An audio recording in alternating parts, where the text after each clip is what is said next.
peoples! I am Wyan and welcome back to Full Metal Friday. We've been talking about this for 2 weeks, and finally we have the breakdown of the transmutation circle used by flame alchemist Colonel Roy Mustang. But those flames are coming out of nowhere. How does he do that? Oh, this is the first time you've seen the Colonel fight? His right glove's made of special material called ignition cloth. When he snaps, it makes a spark.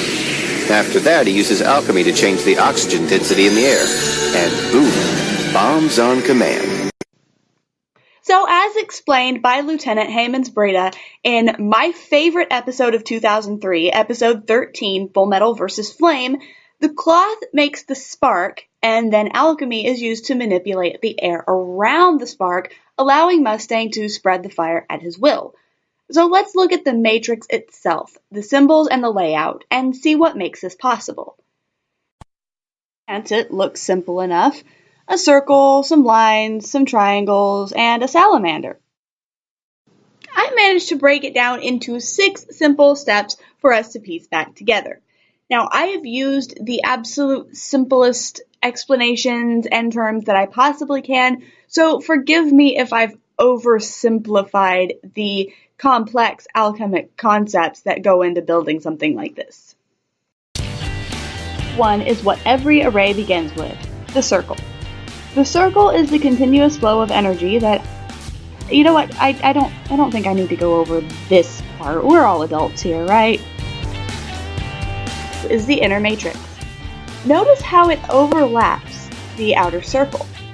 This allows the alchemical reaction to happen outside the circle.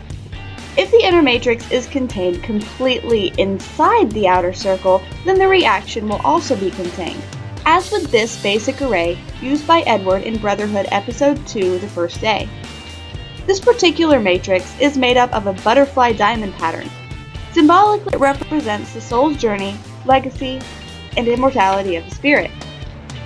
In practical application, its additional aspects of rebirth and transformation are crucial to controlling fire, something that represents the same. For step 3, more detailed symbols are drawn on the wings of the butterfly. The first symbol, the inverted triangle with the line that looks like it's cutting off the tip, is the Aristotelian symbol for Earth. Interesting side fact, Aristotle was the first to assign symbols to the 5 elements, earth, air, fire, water, and ether. But back to the array. What is Earth doing in here when Mustang's alchemy isn't even remotely Earth-based? We're working with air and fire, right? Well, Earth is the facilitator of all life force. It represents certainty and stability.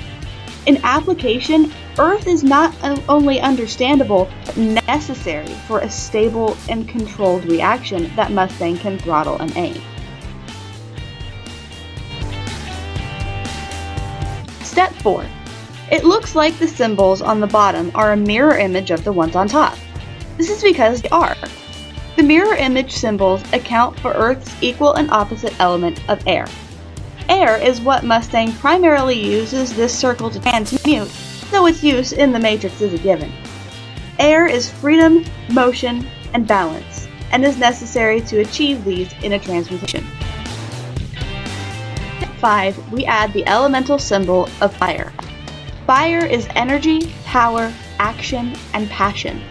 It's appropriate that this should be front and center with all the other elements that make it possible surrounding and revolving around it. Step 6. Further giving Mustang command over flame are the finishing touches. At the top is the arcane symbol of fire, and below the butterfly diamond is a salamander. Interesting side fact, the legend of the salamander originated in the early 16th century. Salamanders, being amphibians, prefer cool, damp places and would often hide in firewood piles. When people would bring in the wood to burn in the fire, the salamanders would quickly jump out of the fireplace, sparking the myth that they were born of the fire itself. Pun intended. So there you have it, peoples, a complete guide to flame alchemy in 6 simple steps. So peoples, thank you for watching. I will see you next week on Full Metal Friday or tomorrow on the Saturday Showdown. Bye-bye!